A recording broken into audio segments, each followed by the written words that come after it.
மணிமேகலை. மணிமேகலை ஐம்பெரும் காப்பியங்களுள் ஒன்று.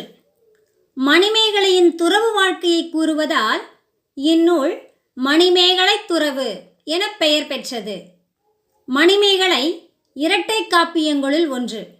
இந்நூல் பெண்மையை முதன்மைப்படுத்தும் புரட்சி காப்பியம். சமயம் பௌத்த சமயம் சார்ந்த நூல். இந்நூல் 30 காதைகளை கொண்டது. மணிமேகலை என்னும் காப்பியத்தை இயற்றியவர் கூலவாணிகன் சீத்தலைச் சாத்தனார். இயற்பெயர் சாத்தன். பிறந்த இடம் திருச்சிராப்பள்ளியை சேர்ந்த சீத்தலை என்னும் ஊர். தொழில் கூலவாணிகம் செய்தவர். கூலம் என்றால் தானியம் என்பது பொருள். வாழ்ந்த இடம் மதுரை.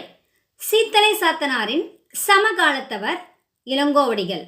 சிறப்பு பெயர்கள்: தண்டமிழ் ஆசான் சாத்தன்,